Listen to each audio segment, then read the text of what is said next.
Yeah, if you think you're going to do it in your own strength, then you know what? Yeah, you can do it. COVID, it's been helping people move their businesses from offline or brick and mortar to online.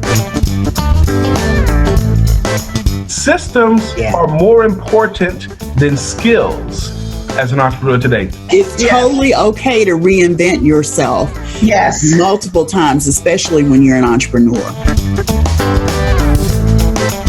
Welcome to Profitable Coaching Conversations with WendyY Bailey.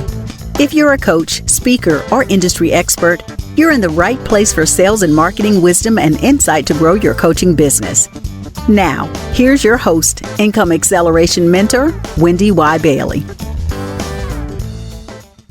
Hi, and welcome to this bonus episode of Profitable Coaching Conversations.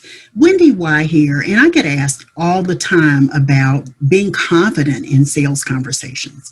And for the sake of what we're talking about, I'm talking about a strategy session or a discovery session or a consultation. I'm talking about the one-on-one sales conversation.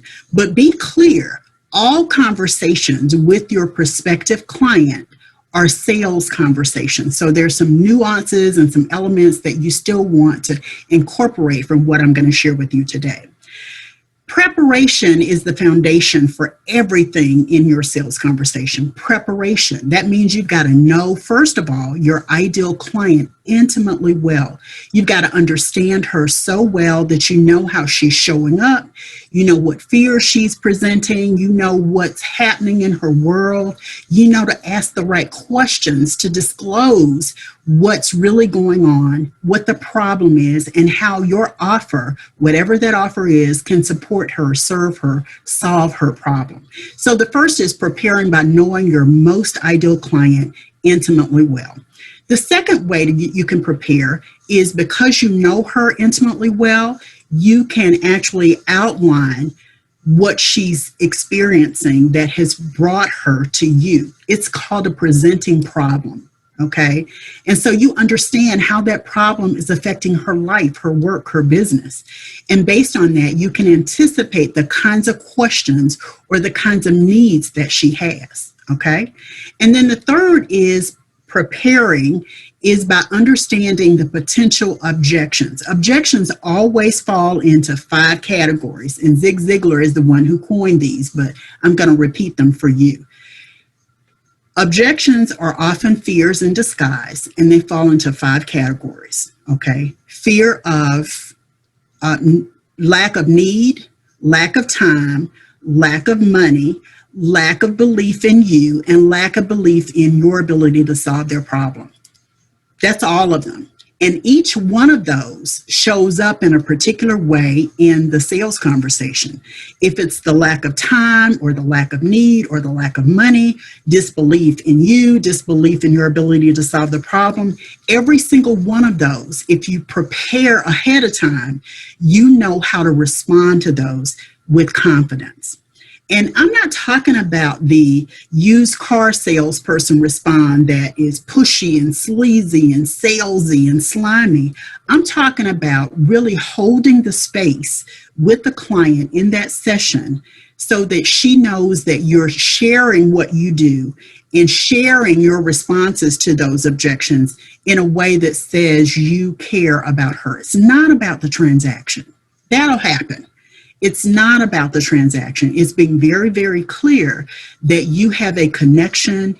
The relationship is the most important thing, and you're there to support and help her within that session. Now, let's talk a little bit about that whole transaction thing. The transaction thing is going to happen. Yeah, you're going to say to her, let's get your credit card information and let's move forward. That's always part of that session and that dialogue. But when I talk about the transaction, you get to the transaction by building the relationship, not by pushing forward to get to the transaction. You create the transformation in the relationship. You connect, you care, you build rapport. And if at any point it goes off the rails, you've got an opportunity to get back in rapport. So prepare what those potential ditch causing things are when they happen. so that you can veer the conversation back to rapport, connection, relationship, trust, because that's really what it's all about. And then the transaction will happen quite naturally. So this has been your bonus episode of Profitable Coaching Conversations. Come on over to the Profitable Coaching Society and join us for the after show, profitablecoachingsociety.com. And I'll see you next time for another episode of Profitable Coaching Conversations. Take care, everybody. Bye-bye. Thanks so much for tuning into Profitable Coaching Conversations with WendyY Bailey. Be sure to join us at the after party at www.profitablecoachingsociety.com. We'll see you next time for more sales and marketing wisdom and insight from WendyY and her amazing guests. Be sure to like, comment, and subscribe, and turn on the notification bell so you know when new episodes are posted.